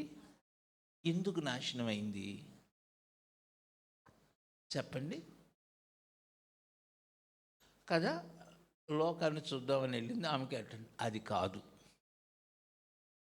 అందరూ ఆమెను తప్పు అంటారు, అది కానే కాదు, యాకోబు తప్పు. చూడండి 33వ అధ్యాయం 17వ వచనం. అప్పుడు యాకోబు సుక్కోతుకు ప్రయాణమైపోయి తనకొక ఇల్లు కట్టించుకొని తన పశువులకు పాకలు వేయించెను. అందుచేత తెలి మళ్ళీ చదువు. అప్పుడు యాకోబు సుక్కోతుకు ప్రయాణమైపోయి తనకొక ఇల్లు కట్టించుకొని. చాలు. ఏం కట్టించుకున్నాడు? ఎందుకు కట్టించుకున్నాడు? అక్కడ ఉందామని ఎందుకు అనుకున్నాడు? ఇక్కడ మీరు పట్టుకోండి అస్సలు పాయింట్. దేవుడు బేతేలుకి వెళ్ళమంటే అయ్యగారు ఎక్కడ కట్టుకుంటున్నారు అంటే దీన్ని ఏమంటారు? స్వచిత్తము, సొంత ప్లాన్. పితరులు ఎవరైనా ఇల్లు కట్టుకున్నారా? వాళ్ళు దేంట్లో ఉన్నారు? మరి అయ్యగారు ఏం చేస్తున్నారు? ఎందుకని? ప్రభా వందనాలయ్య, నేను బేతేలుకు రాని ఇక్కడే ఉంటాను. ప్రభా స్తోత్రం అయ్యా, ఈ స్వామి చంపుతున్నాడు, మందిరానికి రమ్మని నేను రాను, కొంచెం దూరంగా కట్టుకున్నాను అనుకో, కొంచెం దూరం అయిపోయింది, రాలేకపోతున్నానని చెప్పొచ్చులే. మీరు నమ్మండి, భయంకరమైన నష్టం. 2 స్థలాలు యాకోబు జీవితాన్ని సర్వనాశనం చేసినాయి. మొదటి స్థలము మామగారి ప్లేస్, అది పద్దనరాము. రెండవ ప్లేస్ సుక్కోతు. సుక్కోతు ఏమో స్వచిత్తము. మీరు అబద్ధం ఆడుకుంటూ చెప్పండి, మనం ఎక్కువ పనులన్నీ స్వచిత్తంతో చేస్తున్నామా, దేవుని చిత్తం కొరకు వెయిట్ చేస్తున్నామా? నాకు వినపడలా. నేను మీకు వాక్యాన్ని బోధించే బోధకుడిని కాను, ప్రసంగించడానికి నేను అంతకన్నా రాలా. ఒక దైవజనునిగా దేవుని హృదయంలో ఉన్న బాధను మీకు వ్యక్తపరచడానికి వచ్చాను. ఈ రోజున మన సంగతి అట్లా వదిలిపెట్టండి, క్రైస్తవ లోకమంతా ఎట్లా ఉంది ఈ రోజున? ప్రార్థనే స్వచిత్తం,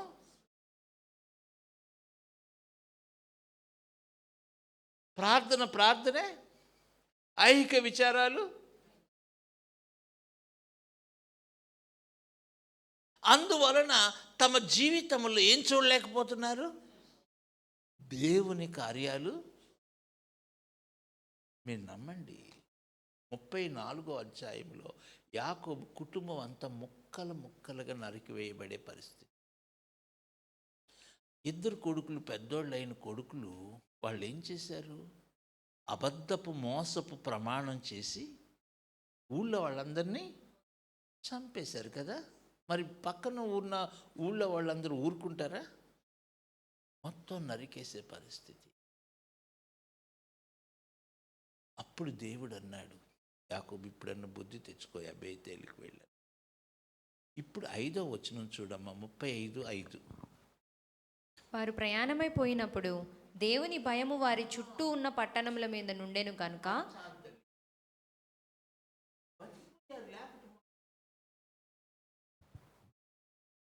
దేవుని భయము వారి చుట్టూ ఉంది కాబట్టి వారు యాకోబు కుమారులను తరుమలేదు. లేకపోతే ఒక్కడు బతికేవాడు కాదు, ఒక్కళ్ళు మిగిలేవాడు కాదు. మీరు నమ్ముతారా? దేవుని కాపుదల. నూతన సంవత్సరంలోనికి ప్రవేశిస్తూ ఉండే యాకోబునకు సంబంధించినవన్నీ విడిచిపెట్టేద్దామా? ప్రభువా, ఇక నా చిత్తము కాదు, ఇక నా ఇష్టము కాదు. ఓ గాడ్, ఇన్ని సంవత్సరాలు నా ఇష్ట ప్రకారం జీవించాను, నా ప్లాన్లు, నా ఐడియాలు. ఏదో రక్షణ పొందాను, ఏదో బాప్తిసం కూడా తీసుకున్నాను, మందిరానికి వెళ్తున్నాను, ఏదో చిన్న పరిచర్య కూడా చేస్తున్నాను, ఒక మంచి విశ్వాసిగా చలామణి అయిపోతున్నాను. మీరేమనుకోరుగా? అనుకుంటారా? అనుకున్నా చెప్తే ఏం చేయను. 33వ అధ్యాయం 18వ వచనం చూడండి. అట్లు యాకోబు పదనారాములో నుండి వచ్చిన తరువాత కనాను దేశంలోనున్న షెకెమను ఊరికి సురక్షితముగా వచ్చి ఆ ఊరి ముందర తన గుడారములు వేసెను. మరియు అతడు తన గుడారములు వేసిన పొలము యొక్క భాగమును షెకెము తండ్రి అయిన హామేరు కుమారుల యొద్ద 100 వరహాలకు కొని అక్కడ ఒక బలిపీఠము కట్టించి దానికి ఏం చేశాడు? బలిపీఠమును కట్టించి పెద్దగా చెప్పండి. కట్టించి అంటే ఏం చేశాడు? పని వాళ్ళతో కట్టించాడు. మీరు నమ్ముతారా? మీరేమనుకోరుగా? స్వచిత్తానికి భక్తి అనే వేషి వేసుకుంటున్నాడు. యాకోబు, ఇక్కడ ఎందుకున్నావయ్యా? ఇక్కడ కూడా బలిపీఠం కట్టాను అంకులు, చూడు ఎంత బాగుందో, ప్రార్థన కూడా చేసుకుంటున్నాను. స్వచిత్తానికి ఏం వేషం వేశాడు? కావాలంటే మీరు కూడా వచ్చి ప్రార్థన చేయండి అంకుల్.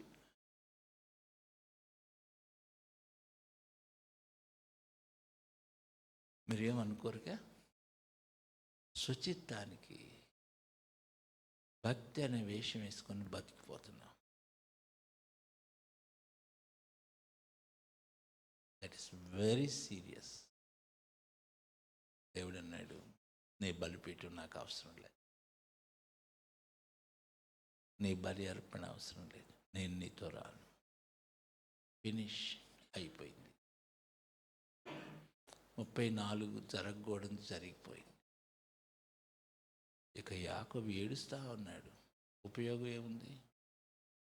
తన కొడుకులను పిలిచారై, మీరు నన్ను అసహ్యునిగా చేశారు, నేను ఈ అన్యుల మధ్యలో బతకలేను, వాళ్ళందరూ వచ్చి నన్ను చంపేస్తారు.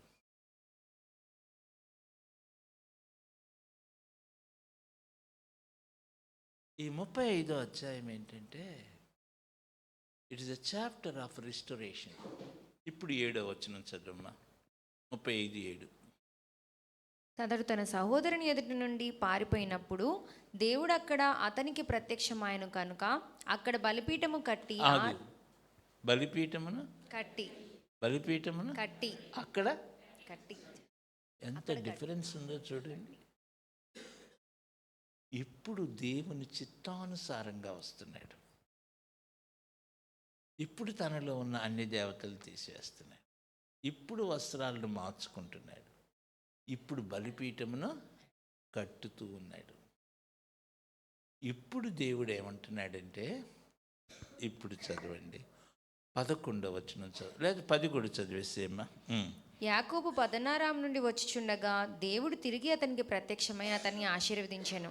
అప్పుడు దేవుడు అతనితో, నీ పేరు యాకోబు, ఇక మీదట నీ పేరు యాకోబు అనబడదు, నీ పేరు ఇజ్రాయేలు అని చెప్పి. ఇక్కడ ఇశ్రాయేలు అన్న పేరుని కన్ఫర్మ్ చేస్తున్నాడు దేవుడు. చదువు. నీ పేరు ఇజ్రాయేలు అని చెప్పి అతనికి ఇజ్రాయేలు అని పేరు పెట్టెను. మరియు దేవుడు, నేను సర్వశక్తి గల దేవుడను, నీవు ఫలించి అభివృద్ధి పొందుము. అప్పుడు దేవుడు అంటున్నాడు, ఇప్పుడు ఫుల్నెస్ ఆఫ్ బ్లెస్సింగ్, ఇప్పుడు నీ పేరు ఇశ్రాయేలే, నువ్వు ఫలించి అభివృద్ధి. అత్యంత ప్రియమైన ప్రభు బిడ్డలారా, ఈ అనుభవంలోకి రావాలి. నేను మీతో హృదయపూర్వకంగా విధేయతతో చెప్పే మాట ఏంటంటే, మనకిష్టమైనట్లుగా, మనకు అనుకూలమైన రీతిగా దేవుని కొరకు జీవించకూడదు.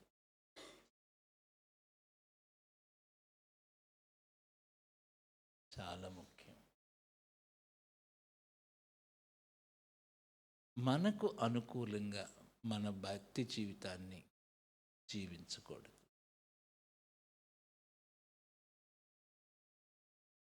నేను 32 నుంచి 35కు తీసుకుని వస్తున్నాను.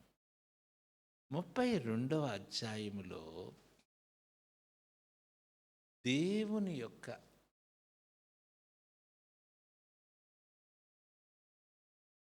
స్పర్శ కిందకు, లేక దేవుని యొక్క దెబ్బ కిందకు వస్తున్న యాకోబు 35లో దేవుని చిత్తములోనికి వస్తున్న యాకోబు. Now he is coming to the will of God.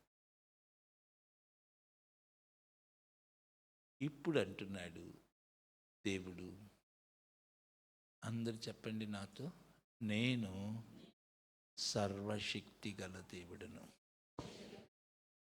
మీరు ఏమనుకోకుండా మీరు 2 చేతులు పైకి ఎత్తారా? చెప్పండి,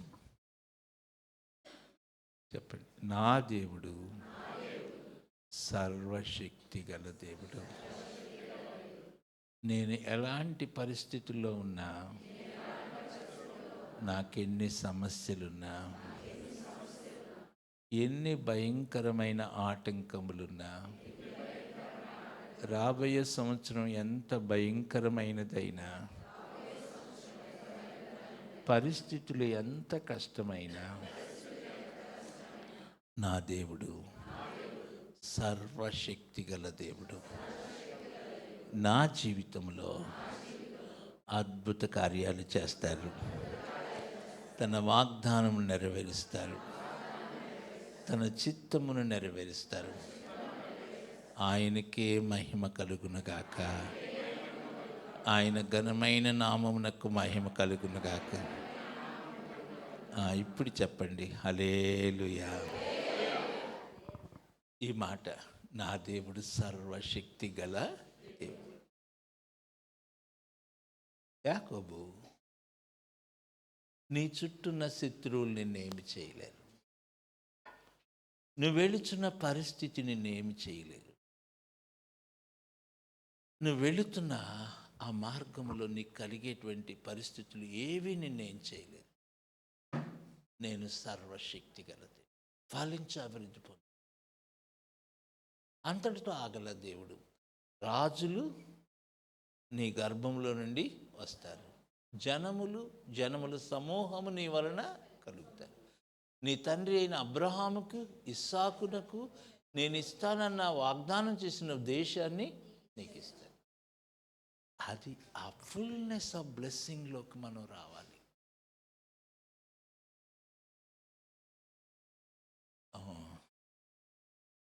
మీరేమనుకోరుగా? అనుకుంటారా? అనుకోరుగా? ఇప్పుడు దాకా చెప్పింది నేను ఉపోద్ఘాతమే, అసలు వర్తమానం లెక్కలు. నా అసలు వర్తమానం చెప్పిన, నేను నన్ను ఆశీర్వదించితే కానీ నిన్ను పోనీయను. అది నీ శరీర మొండితనము ఆత్మీయ పట్టుదలగా మారాలి. దేవుని స్తోత్రం. అది నా మెయిన్ వర్డ్. దేవా నిన్ను పోనీనయ్యా, నా భర్త రక్షణ పొందేదాకా పోనీ,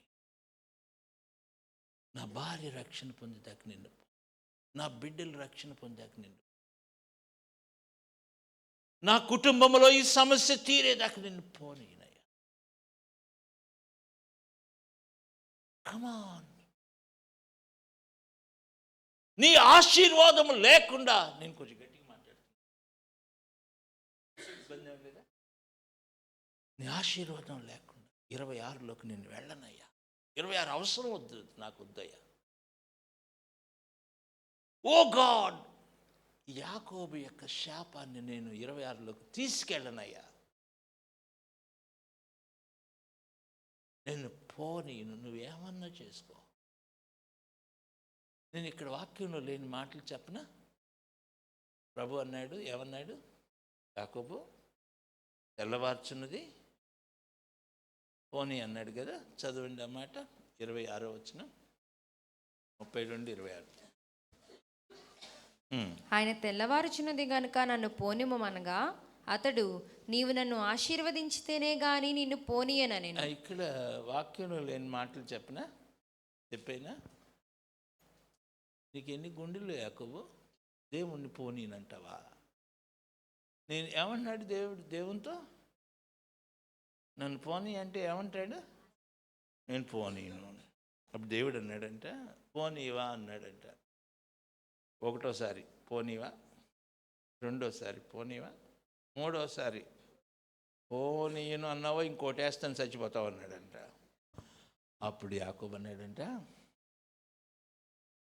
ప్రభువా చచ్చిపోతే నీ పాదాల దగ్గర చచ్చిపోతా కానీ శాపగ్రస్తుడిగా మాత్రం పోనయ్యా అన్నాడంట. మీకు అర్థమైందా? ఇది తేల్చుకోవాలి ఈ రోజున అటో ఇటో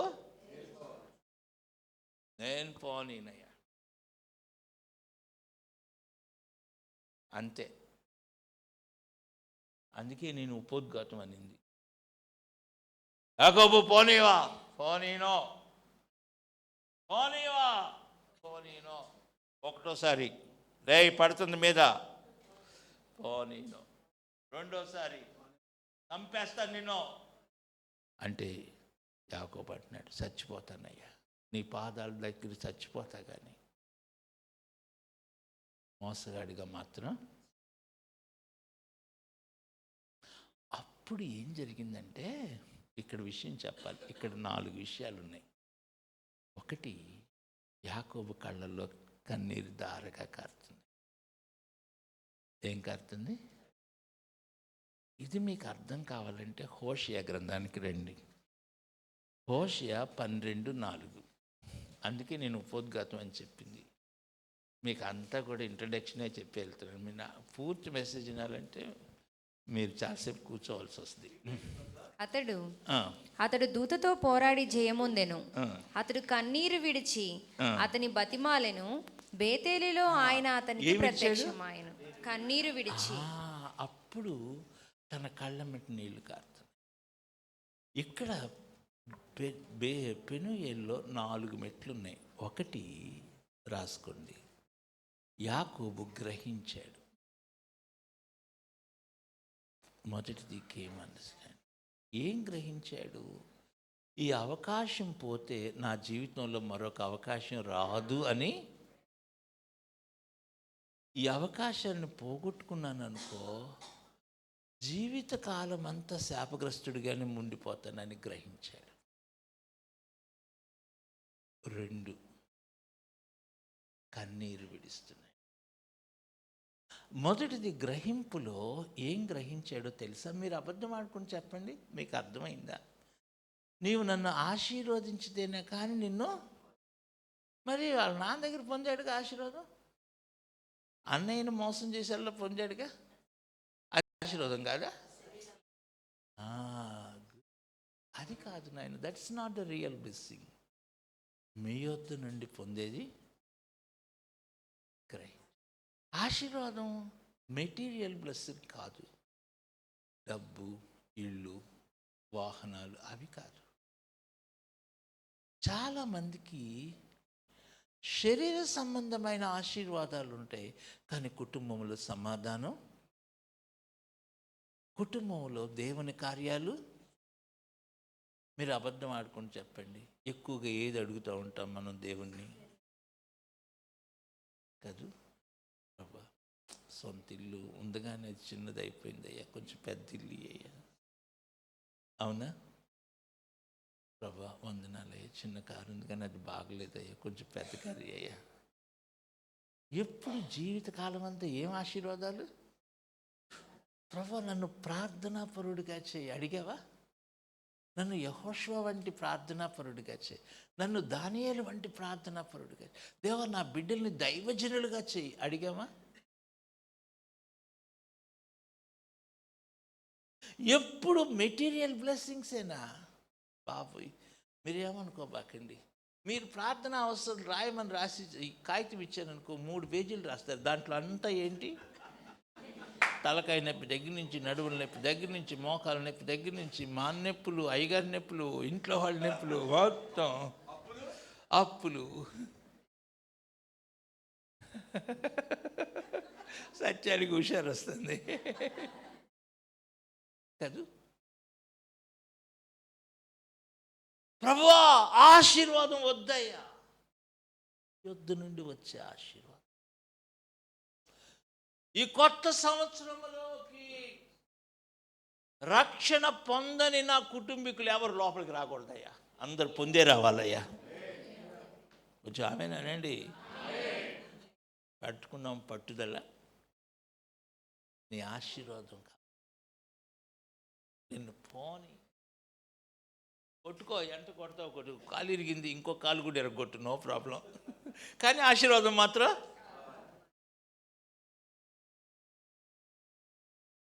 పెనుయల్లో 4 అనుభవాలు: 1 గ్రహింపు, 2 కన్నీరు, 3 పశ్చాత్తాపం, రిపెంటెన్స్.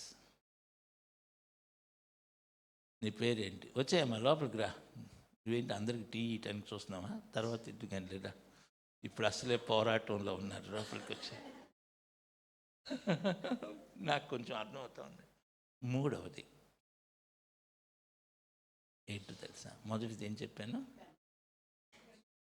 గ్రహింపు, 2 కన్నీరు, 3 పశ్చాత్తాపం, 4 పట్టుదల. పట్టుదల. అంతకుముందు మొండివాడు, ఇప్పుడు ఏంటన్నమాట? ఆత్మ సంబంధమైన నేను పోనీ. ఎన్ని రోజులు ఉపవాసం ఉంటావంటావో అన్ని రోజులు ఉపవాసం ఉంటా. పోనీ 3 దినాలు కాదు, వారం అయినా ఉపవాసం ఉంటాను, నెల అయినా ఉపవాసం ఉంటాను. నా భర్త రక్షణ పొందాలి, నా బిడ్డలు రక్షణ పొందాలి, నా కుటుంబంలో దేవుని యొక్క మహిమ రావాలి. నిన్ను పోనీను. 3 పోనీలు చెప్తా. చెప్పనా వద్దా? చెప్పేసేయమంటారా? చెప్పుకోమంటారా? మొదటి పోనీను ఇది, నువ్వు నీ ఆశీర్వాదం నాకు ఇస్తేనే కానీ నిన్ను పోనీను. రెండవది రాజులు 2వ గ్రంథం 4వ అధ్యాయం. అక్కడ షూనేమీరాలు దైవజనుడైన ఎలీషా పాదాలు పట్టుకొని, యెహోవా జీవముతోడు నీ జీవంతోను నిన్ను విడవను, నా కొడుకును బతికించేదాకా నిన్ను, నా బిడ్డలు రక్షణ పొందేదాకా విడవను. వచనం మీరే చూడండి, ఎన్నో వచనం? 30. తల్లి ఆ మాట విని, యెహోవా జీవము తోడు నీ జీవము తోడు నేను నిన్ను విడువనని చెప్పగా, నిన్ను పోనీను, అంతే. నా భర్త రక్షణ పొందేదాకా నిన్ను పోనీను, నా కొడుకు రక్షణ పొందేదాకా నిన్ను పోనీను. అది 2వ పోనీను. 3వ పోనీను చెప్పనా? రాజులు 2వ గ్రంథం 2వ అధ్యాయం. ఇది దైవజనుడైన ఏలియాతో అన్నమాట. యెహోవా జీవంతోడు నీ జీవంతోడు నేను నిన్ను విడవను, 2 ఆత్మ ఇచ్చేదాకా. ఎన్నో వచనం చూడండి, ఆ వచనం 2వ అధ్యాయము 10 అమ్మా, 9 నుంచి చదువు.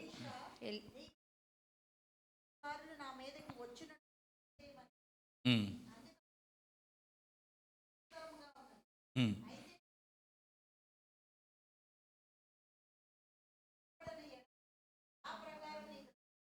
ఆ, చదువుమా. ఉమ్. ఉమ్.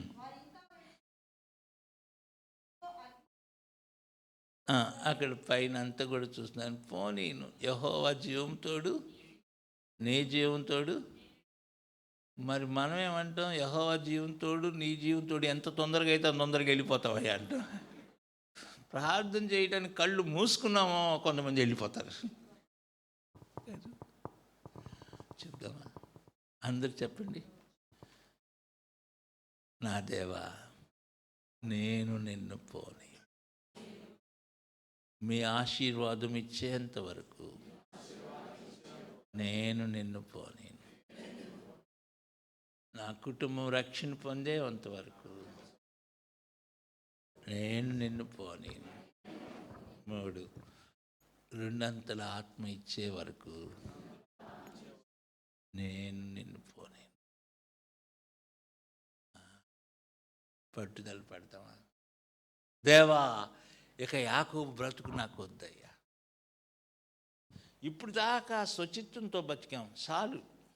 స్వచిత్తంతో నడుచుకొని చాలా తిప్పలు తెచ్చుకున్నాం, చాలు.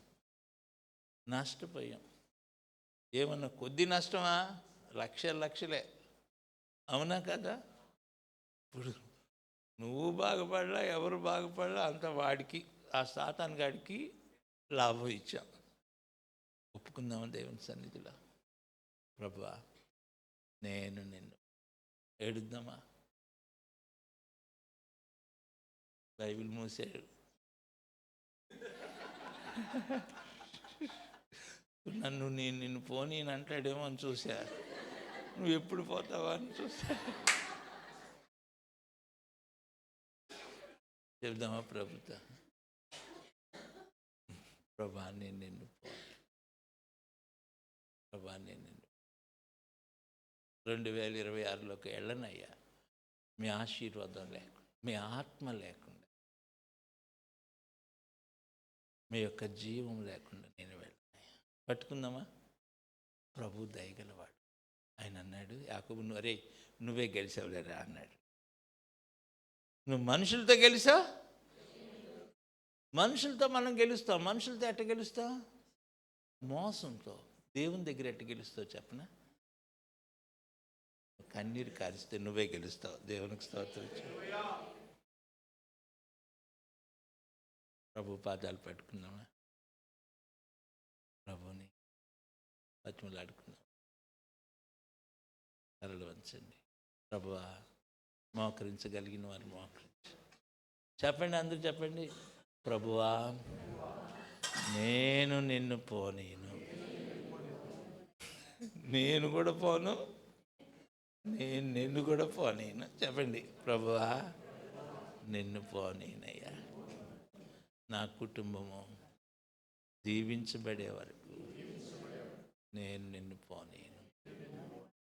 నా బిడ్డలు రక్షణ పొందేంత వరకు నేను నిన్ను పోనీను.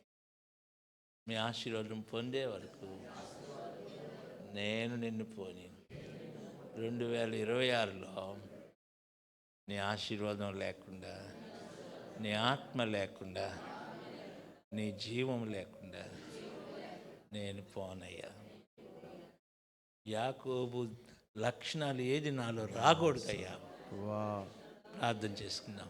ఏడవండి అందరూ బాగా, అందరూ పశ్చాత్తాపడు. అందరూ ఇక చాలు. యాకోబు లాంటి జీవితం చాలు. ఎన్నో నష్టాలు, స్వచిత్తము జరిగించు. పశ్చాత్తాపడదు.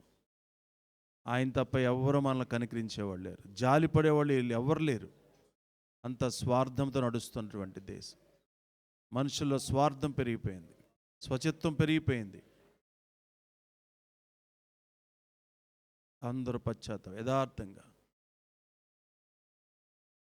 పశ్చాత్తాపడిన అమ్మా, పశ్చాత్తాపడిన సహోదరుడా,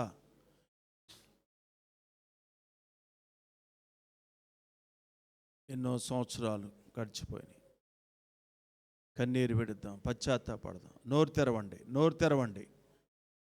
తలల పైకెత్తండి. పశ్చాత్తాపడదాం. నా నష్టం, మీ నష్టం తెలుసు, మనకి తెలుసు. ఒప్పుకుందాం, యథార్థంగా ఒప్పుకుందాం. దేవుడికి కూడా అన్నీ తెలుసు, కానీ నువ్వు అడగలేదు, ఒప్పుకోలేదు, పశ్చాత్తాపడలేదు. నేనే గెలవాలనుకుంటున్నావు, స్వచిత్తము నెరవేరాలనుకున్నాయి. ఇప్పటి వరకు ఎంతో మోసపోయాం, నష్టపోయాం.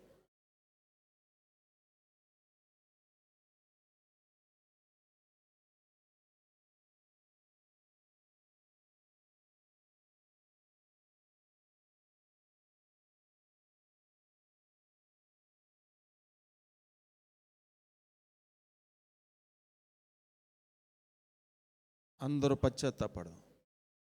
అమ్మా, మౌనంగా ఉండొద్దు, యథార్థంగా ప్రార్థన చేయండి. సింగిల్గా నువ్వు చేస్తే సిగ్గుపడతావు. అందరూ కలిసి ఒప్పుకుందాం. చూపించమని దేవుణ్ణి చూపిస్తాడు.